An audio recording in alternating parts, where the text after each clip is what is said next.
সিকান্দার শাহ, রায়হা জুবায়ের রিপ্তি। পর্ব ১৩। তাহাজ্জুদের নামাজ শেষ করে কিছুক্ষণ দোয়া দুরুদ জিকির করতেই ফজরের আজান ভেসে আসে কানে সিকান্দারের। সে ফজরের নামাজটা শেষ করে উল্টো ফিরতেই দেখল মুনতাহা তার পেছনে দাঁড়িয়ে আছে। অজু করেই দাঁড়িয়েছে, কারণ মাথায় তখন ওড়না পেঁচানো। সিকান্দার এগিয়ে এসে কপাল চেক করল। জ্বর কিছুটা কমেছে, নাকের ব্যান্ডেজ খুলে রেখেছে। সিকান্দার শান্ত সুরে বলল, আমি আপনাকে ডাকতেই যাচ্ছিলাম নামাজটা শেষ করে। আপনি এসে গেলেন। এখন কি আগের থেকে বেটার লাগছে? সিজদায় মাথা নত করতে গিয়ে সমস্যা হবে? ধীরে ছোঁয়াবেন নাক মাটিতে কেমন? মুনতাহা উপর নিচ মাথা ঝাঁকিয়ে নামাজে দাঁড়াল। পেছনেই দেওয়ালে পিঠ ঠেকিয়ে এক হাত হাঁটুর উপরে রেখে সিকান্দার মুনতাহাকে দেখতে লাগল। মুনতাহা সিজদায় মাথা নত করার সময় ধীরে ধীরে নত করল। সিকান্দার বসা থেকে উঠে রুমে এসে ২ মগ কফি নিয়ে আবার নামাজ ঘরে আসল। ২টো মগ ফ্লোরে রেখে একটা বই বের করে পড়তে লাগল। মুনতাহা নামাজ শেষ করে এসে সিকান্দারের পাশে দেওয়ালে পিঠ ঠেকিয়ে বসে বলল, মনে মনে না পড়ে আমাকেও শুনিয়ে পড়ুন। আমি কিন্তু শ্রোতা হিসেবে খুবই ভালো। সিকান্দার মুনতাহাকে শুনিয়ে শুনিয়ে বইটা পড়তে শুরু করল। ডান হাত দিয়ে একটা কফির মগ এগিয়ে দিল তার দিকে। মুনতাহা নিল। সে চা পাগল হলেও কফি খায় না, বিষয়টা মোটেও এমন না। তার কফিও পছন্দ। তবে সিকান্দার খায় ব্ল্যাক কফি উইদাউট সুগার। মুখে নিতেই তার স্বাদ মিষ্টি পেয়ে তড়িৎ গতিতে তাকাল। সিকান্দার নিজেও কফির মগে চুমুক বসিয়ে বলল, আমি জানি আপনি আমার স্টাইলে খাওয়া কফি খেতে পারবেন না, সেজন্য চিনি দিয়েছি। খারাপ লাগছে খেতে? উহু, দারুণ লাগছে। সিকান্দার তারপর পড়ায় মনোযোগ দিল। রাসূল সাল্লাল্লাহু আলাইহি ওয়াসাল্লাম এর জীবনের কিছু কষ্টের মুহূর্ত পড়ে শোনাচ্ছে। সিরাতের শেষের দিকে যখন রাসূল সাল্লাল্লাহু আলাইহি ওয়াসাল্লাম এর ওফাতের বর্ণনা পড়ল সিকান্দার। ওফাতের বর্ণনা শুনে মুনতাহার মনে হল পৃথিবীর বিবরণ যেন এখানেই শেষ। আর কিছু জানার নেই, বোঝার নেই। তবে ওফাতে মুনতাহা যতটুকু কষ্ট পেয়েছে, তার চেয়েও বেশি কষ্ট পেয়েছে যতবার আবু তালিবের বর্ণনা পড়েছে ততবার। আবু তালিব রাসূল সাল্লাল্লাহু আলাইহি ওয়াসাল্লামের খুব কাছের মানুষদের মধ্যে একজন তিনি। তার প্রিয় চাচা। তিনি নবীজি সাল্লাল্লাহু আলাইহি ওয়াসাল্লামকে তার ৮ বছর বয়স থেকে দেখাশোনা করেছেন। নিজের কাছে রেখে বড় করেছেন, তার ভরণপোষণ করেছেন, পুরো শৈশব কেটেছে এই আবু তালিবের কাছে। বড় হওয়ার পরেও এই আবু তালিব তার পাশে ছিলেন সব সময়। দীর্ঘ ৪২ বছরেরও বেশি সময় ধরে এই আবু তালিব তাকে সাহায্য করে গিয়েছেন। কুরাইশদের ষড়যন্ত্র থেকে তাকে রক্ষা করেছেন। ইসলাম প্রচারে তাকে সব ধরনের সাহায্য করে গিয়েছেন। অথচ আল্লাহর সবচেয়ে প্রিয় এই সর্বশ্রেষ্ঠ মানুষের এত কাছাকাছি থেকেও, তাকে এত সাহায্য সহযোগিতা করার পরেও এই আবু তালিব মৃত্যুবরণ করেছেন কাফের অবস্থায়। কারণ তিনি তার জীবন দশায় রাসূল সাল্লাল্লাহু আলাইহি ওয়াসাল্লামকে ইসলাম প্রচারে সাহায্য করলেও তার হৃদয়ে ইসলামকে জায়গা দিতে পারেননি।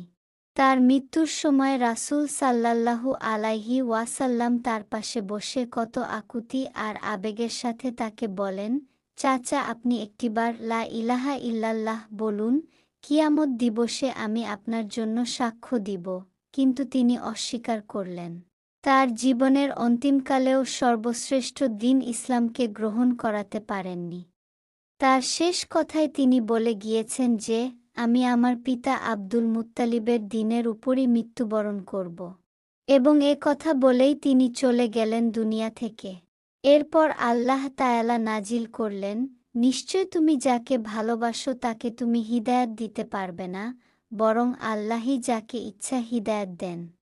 আর হিদায়াত প্রাপ্তদের ব্যাপারে তিনি ভালো জানেন। কথার এক একটা শব্দ মুনতাহার কানে যাচ্ছে আর তার হৃদয়ে গিয়ে আঘাত করছে। কি এমন হতো একবার ইসলাম গ্রহণ করলে? যেই ভাতিজাকে এত ভালোবাসলেন, তার তরিকাকে একবার আঁকড়ে ধরতেন। আবু তালিবের কথা মনে হলেই তার দম আটকে আসছে। মুনতাহার মনে হচ্ছে আবু তালিবের মতো তারও প্রিয় মানুষের সাথে এমন বিচ্ছেদ হয়ে যাবে না তো, আল্লাহ না করুন। সারা জীবন রাসূল সাল্লাল্লাহু আলাইহি ওয়াসাল্লামকে ভালোবেসেও আবু তালিব জাহান্নামী। আর কষ্ট, লাঞ্ছনা দেওয়ার পরও আবু সুফিয়ান, খালিদ, ইকরামা রাদিয়াল্লাহু আনহাগণ একেকজন সাহাবী, ইসলামের রাহবার। মুনতাহার চোখ অশ্রুতে ভরে উঠল। কফির মগে চুমুক বসিয়ে বলল, আপনি অনেক কিছু জানেন ইসলাম সম্পর্কে। সিকান্দার ছোট্ট করে বলল, অনেক যে জানি তেমন না। তবে যা না জানলেই চলে না তার চেয়ে কিছুটা বেশি জানি। But I don't know too much about Islam. Sikandar তাকালো তার দিকে। Don't worry, we will learn it together. Muntaha মাথাটা তার কাঁধে রেখে বলল, শুনুন, বলুন, আমি শুনতে সদা প্রস্তুত। আপনি কেমন সহধর্মিণী চান, সহধর্মিণী হিসেবে কেমন চাই সেটা কখনো ভাবিনি। তবে সহধর্মিণী হিসেবে আমি আপনাকে চেয়েছি আর পেয়েছিও আমি আপনাকে। আমাকে না আপনি শিখিয়ে পড়িয়ে আপনার মনের মতো গড়ে নিবেন দয়া করে। আমার খুব হিংসে হয় আপনাকে, আপনার ব্যক্তিত্বকে। কাশ আমি ছোট থেকেই এমন হতাম। আমাকে কেউ কখনো আপনার মতো করে যত্ন করেনি। আপনার মতো করে এত ভালো ব্যবহারও করেনি। আপনার একনিষ্ঠা, সততা, দায়িত্বশীলতা আর ভালোবাসা দেখে আমি সত্যি মুগ্ধ। শুনুন, আমি আপনার সাথে এভাবেই থাকতে চাই। আমি আপনার যত্নে ভালোবাসায় অভ্যস্ত হয়ে গেছি। যতই বাধা বিপত্তি ঝড়ঝাপটা আসুক না কেন আমাদের মাঝে, আপনি আমাকে ছেড়ে দিবেন না, আমিও আপনাকে ছাড়ব না। সিকান্দার জড়িয়ে ধরল তাকে। বুকের উপর মাথাটা চেপে ধরে বলল, কিছু শুনতে পারছেন? হু, my heart beats for you. সেখানে আপনাকে ছেড়ে দেওয়া মানে আমার হার্টের হৃৎস্পন্দন বন্ধ হয়ে যাওয়া। শুনুন, আমি দুনিয়ার পাশাপাশি পরকালেও আপনার জীবন সঙ্গী হিসেবে থাকতে চাই। এর জন্য আমাকে যা যা করতে হবে আমি সব করব। আপনার পাশে কোনো জান্নাতি হুরকে আমি সহ্য করতে পারব না। আপনি শুধুই আমার। রব কি আমার এই ইচ্ছেটা পূরণ করবে? সিকান্দার হাসল এই কথা শুনে। নারী মন মানেই স্বামী নিয়ে হিংসে থাকবেই। সিকান্দার মুনতাহার হাতের উল্টো পিঠে ঠোঁট ছুঁয়ে দিয়ে বলল, ঘোড়ার কপালে যেমন কিয়ামত পর্যন্ত কল্যাণ লিখে দেওয়া হয়েছে তেমন সিকান্দার শাহ এর কপালে দুনিয়া থেকে শুরু করে জান্নাত পর্যন্ত মুনতাহাকে লিখে রাখা হয়েছে। সুতরাং আপনি ইহকালেও আমার আর পরকালেও আমার। জান্নাতে কোনো জান্নাতি হুরের প্রয়োজন নেই আমার। আপনি একাই ৭২ জন হুরের সমান। আপনার মর্যাদা, সৌন্দর্য জান্নাতি হুরদের থেকেও অধিক সম্মানজনক ও শ্রেষ্ঠ। মুনতাহা চেপে ধরল সিকান্দারকে। এমন একটা মানুষকে কি ভালো না বেসে থাকা যায়? সিকান্দার আবার তার হাতে ঠোঁট ছুঁয়ালে মুনতাহা বলে উঠে, আপনি শুধু আমার হাতে আর কপালেই চুমু খান, আর কোথাও খান না কেন? সিকান্দার বাঁকা চোখে তাকাল। ভ্রু নাচিয়ে জিজ্ঞেস করল, আপনি আর কোথায় কোথায় চান আমার ঠোঁটের ছোঁয়া? বলুন শুধু একবার। আমার ঠোঁট সদা প্রস্তুত আপনাকে ছুঁয়ে দিতে। না মানে আমি। মুনতাহা ঠোঁট কামড়ে চুপ হয়ে রইল।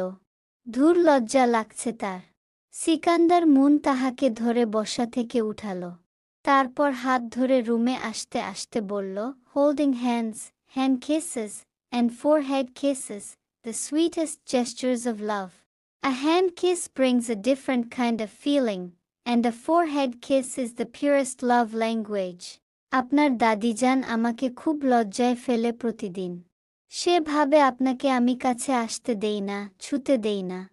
সিকান্দার মুনতাহার দু গালে হাত রাখল, তারপর বলল, আপনি কি জানেন, কিছু মানুষকে দোয়া ছাড়া ছোঁয়া যায় না, আর আপনি ঠিক সেই রকম। বিয়ে হলেই যে সাথে সাথে আমাদের শারীরিক সম্পর্কে লিপ্ত হতে হবে বিষয়টা আমার ভালো লাগে না বললেই চলে। হ্যাঁ, স্ত্রীর সাথে শারীরিক সম্পর্ক করাটা সৎকার অন্তর্ভুক্ত, কিন্তু আমি চাই না আমাদের সম্পর্কে এই বিষয়টা খুব বড়ভাবে প্রভাব ফেলুক। আমরা হারিয়ে যাচ্ছি না মন। শারীরিক সম্পর্কের চেয়েও আমাদের মধ্যে আত্মিক সম্পর্ক হওয়াটা বেশি জরুরি। আর সেটা ইতিমধ্যে আমাদের মাঝে তৈরি হয়েছে। তাই খুব একটা সময় লাগবে না আমার আপনার কাছে আসতে। যখন তখন আসতে পারি। তবে শুনে রাখুন, আমি কিন্তু মোটেও ভালো পুরুষ নই। সময় হোক, আমি আমার হক ঠিকই বুঝে নিব আপনার থেকে। দাদিজানের কথায় কান দিবেন না। বয়স হচ্ছে। আমার মতো এক কান দিয়ে ঢুকিয়ে অন্য কান দিয়ে বের করে দিবেন। তিনি আমার বিয়ের ১ সপ্তাহের মধ্যেই সুখবর শুনতে চায় আমাদের থেকে। মানে বুঝতে পারছেন তিনি কতটা এগিয়ে পৃথিবীর থেকে। ৮টা বাজতেই সিকান্দার অফিসের জন্য তৈরি হয়ে নেয়। ধবধবে সাদা শার্টের হাতা গুটাতে গুটাতে আয়নার সামনে শেষবারের মতো নিজেকে দেখে নিল সে। পাশে বিছানায় বসে থাকা তাহা চুপচাপ নিজের নাকের উপর আলতো হাত রাখল। এখনও ব্যথাটা পুরোপুরি কমেনি। আজ আর কলেজে যাওয়ার ইচ্ছে নেই তার। ইলার একটা বদঅভ্যাস আছে কথায় কথায় মানুষের নাক টেনে ধরা। না জানি কখন নাকটা টেনে ধরে ফেলে। সিকান্দার তাকিয়ে বলল, চলুন নিচে যাই। তাহা মাথা নেড়ে ধীর স্বরে বলল, আপনি যান, আমি আসছি। ঠিক তখনই সিকান্দারের ফোন বেজে উঠল। স্ক্রিনের দিকে তাকিয়েই তার মুখের ভাব বদলে গেল।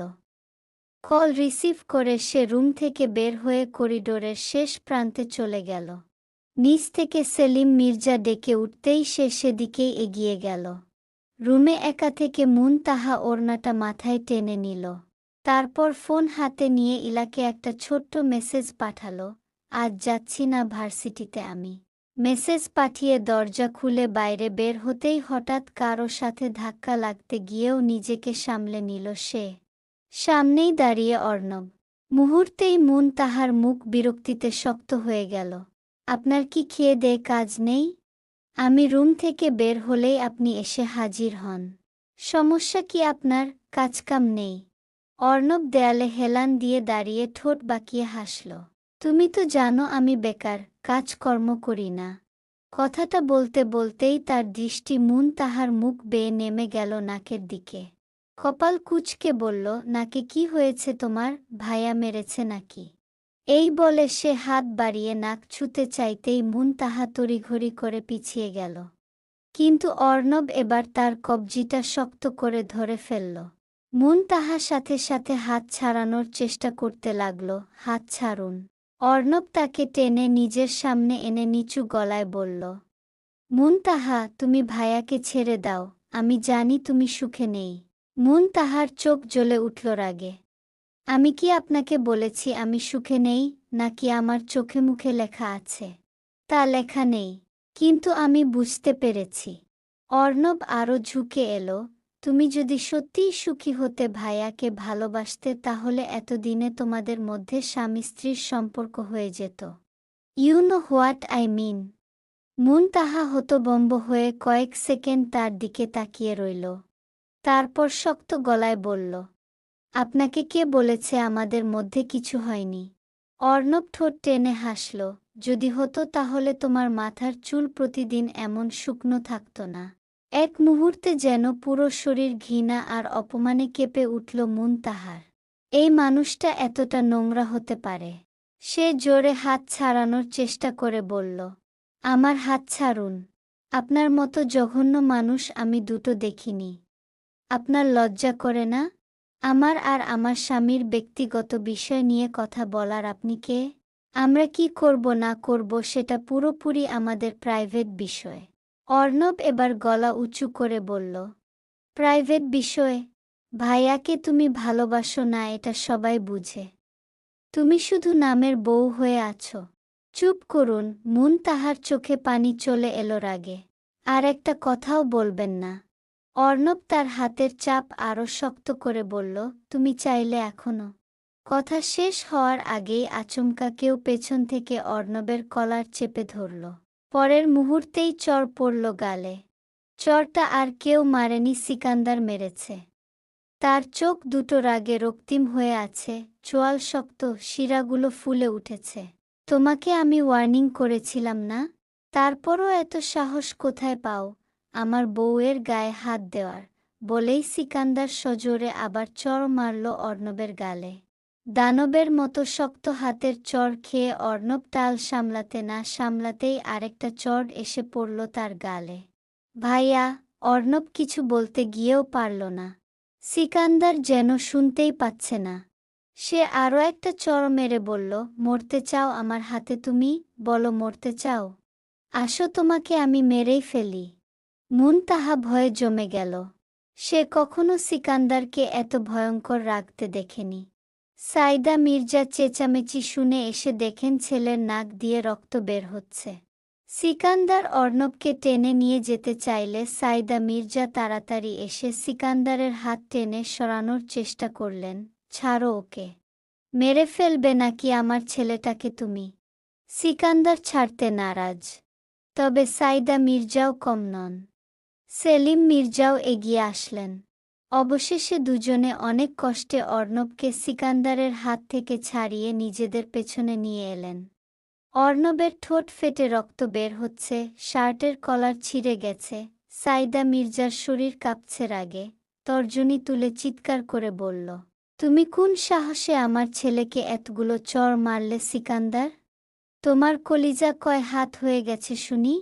সাইদা মির্জার সামনে তুমি তার ছেলেকে মারো? সিকান্দার রাগী চোখে তাকালো।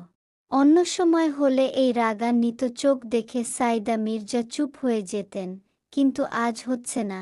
আমার কলিজা বরাবরই 100 হাত, আর আপনার ছেলেকে প্রথম চড়টা মেরেছি আমার স্ত্রীকে ছোঁয়ার অপরাধে। দ্বিতীয় চড়টা মেরেছি ভাইয়ের স্ত্রীকে ভাবি না ডেকে নাম ধরে ডাকার অপরাধে।